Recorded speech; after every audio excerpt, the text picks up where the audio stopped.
Welcome back, everyone. My name is Meg Kruger. I'm the content specialist with Pioneer Athletics.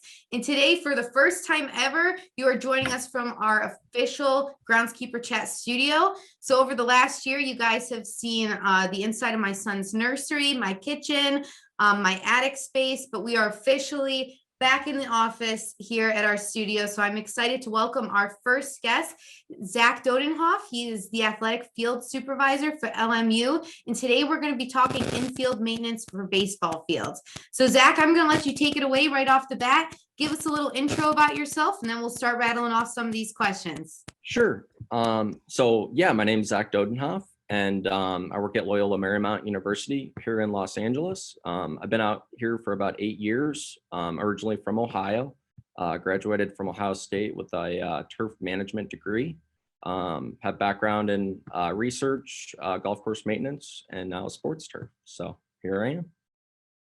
Is your guys' baseball season underway in that part of the country, or what's it look like right now? Yes, it is. So we're mid-season right now.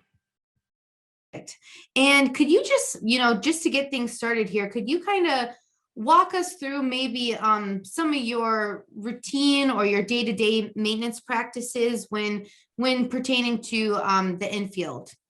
Sure. So every morning we always try to give our infield skin a good heavy water. And then from there we'll go in with a nail drag. And then we usually like to allow the infield to dry out a bit. And if we need to add any conditioner before that steel mat drag, we will. And then from there, we'll go and give it another few waters before practice or a game. Being on the coast, we have a lot of wind.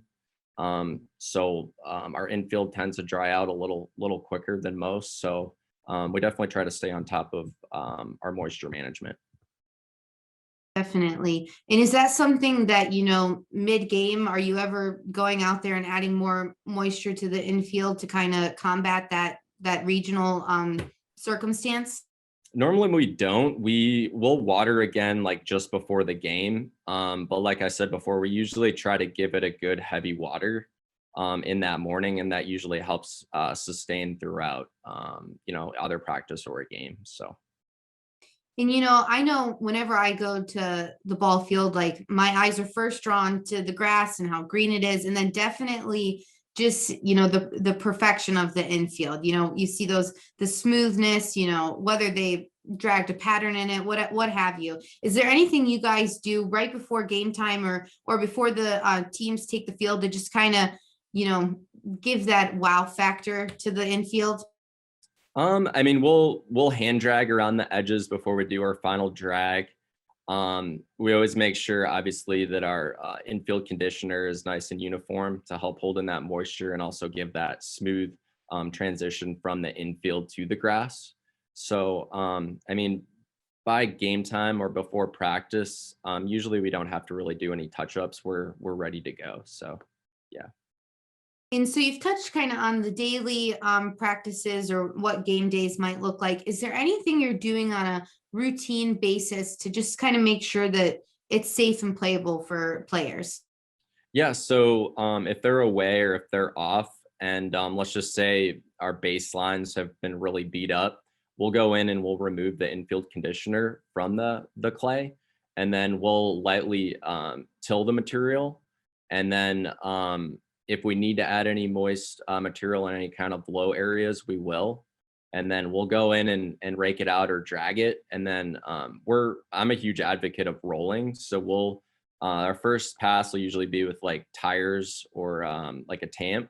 And then we'll come in, scarify it, level it out again. And then we'll bring in our 1-ton drum roller to give us that finished grade. So yeah, anytime they're off, we just try to do those larger repairs. And we'd do the same thing with most of our edges. When they start to get beat up, we'll remove the conditioner, till, and make the needed repairs for that smooth transition. So. And what does the labor force look like when you're, undertaking some of those projects? What does your crew look like, or who are you able to kind of have hands on deck for projects like that? Yeah, so I have a team of 4 on days where a team is away or they're off. I try to have at least two of my team members out there together, if not the full staff, just so things can run smoother, and the camaraderie is there.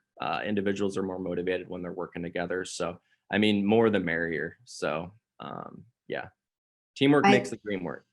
I love that. And it really resonates, after the past year. Like my coworkers and I haven't been together now for like 13, 14 months. And just hoping that there's an opportunity this summer, even if it means getting together outside. But yeah, like you walk into our office now and it's so sad. It's so quiet, but it's, there's an end in sight. We're starting to see life being brought back into the building, and team definitely makes the dream work. And the camaraderie is so important with the crew and with, whatever, whenever you're trying to accomplish something.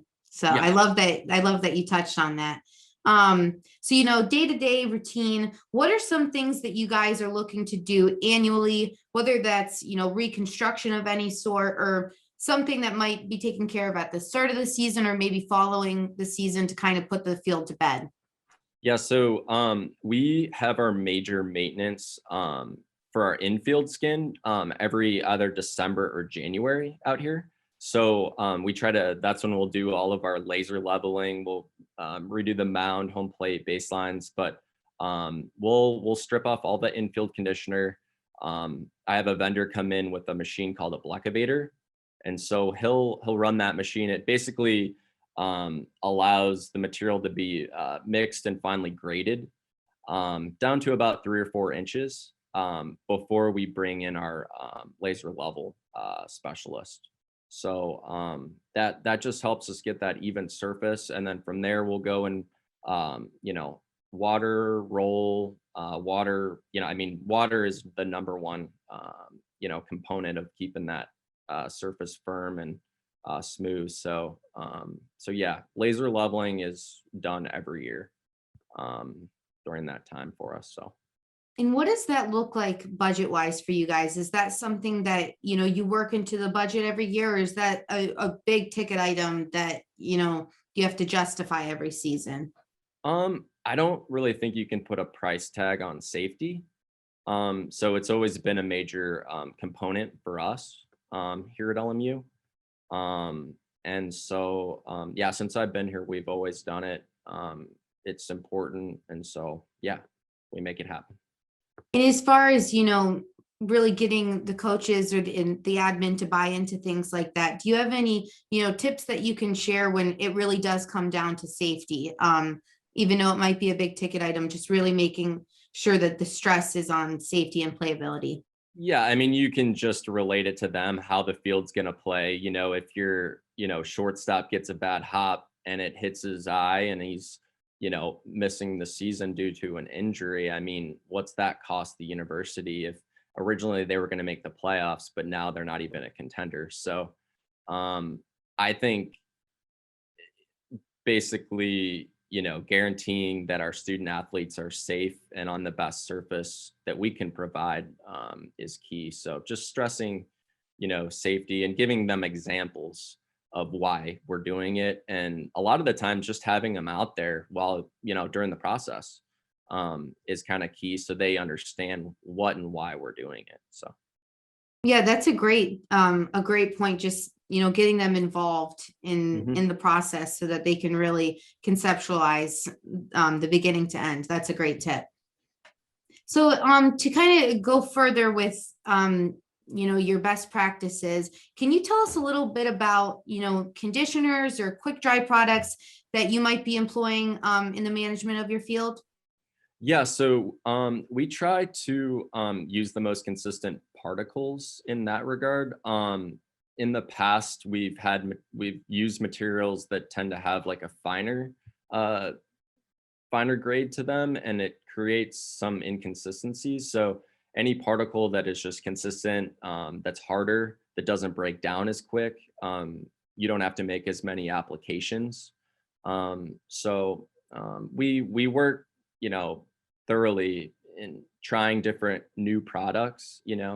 The price, it doesn't always represent the product. So we're constantly open to trying new products, but yeah, we just look for consistency and ways to reduce labor, you know. And what does that look like for, if you had to put it into like if you had to recommend for somebody that maybe wants to try a new product, when are you guys really testing those things out? Is that something you're doing within the season, or is that something that you do, off season to make sure that it's right come game time? Yeah, so we would try it out. So like out in Southern California, we don't have snow. So usually like, after a renovation in December, January, we'll, pick a little area and try it out. And then basically we have fall ball. So we'll have it out there. We'll see how the coaches and the players like it, how, us as a team think it's performing. And we just go from there. So yeah, I mean, we would never try out a product, whether it's conditioner or an aerifier, during the season. So yeah. Perfect. Great perspective. And can you just kind of go over the importance of, a good infield mixture and how that really impacts your overall maintenance to these surfaces for LMU? Yeah, so being here in Los Angeles, right on the coast, we experience high winds, low humidity. So our infields tend to dry out much quicker. So being able to, either water heavy at, in the evening after practice or first thing in the morning is key to keep that infield skin nice and tight and allow you to nail drag to make the proper repairs. If you're not maintaining your infield moisture, you're going to end up with a dusty, messy mess. I mean, you'll end up with lips on the grass edges. You'll get cracking, in the profile. Yeah, that's like our number one key to maintaining our baseball field is obtaining that moisture management. So yeah, just allowing our infield to work with us, Definitely. And, you covered on all the questions I had, but is there anything else that, over the years you've, as a tried and true practice or turf tip that you would want to offer anyone who is maybe looking at their infield and wanting to make a change or just want to improve their overall surface? Yeah, so I'm a major proponent of, reaching out to your various vendors, people you trust, go and see those products in person and in use. A lot of the times kind of keep it simple, stupid. It's these revolutionary products that are out there. Sometimes they're not, all that they're meant, cut up to be. So I'd say be cautious, see it in person, talk to those individuals that have used those products or materials, and go from there. And then obviously, run trials, do your research, and go from there. So. Yep, taking it back to the basics, scientific method style. Yeah. Yeah. Well, thank you so much, Zach, for joining us. I really appreciate your perspective and your time today. And yeah, we really appreciate you having on the series. Perfect. Thanks for having me, Meg.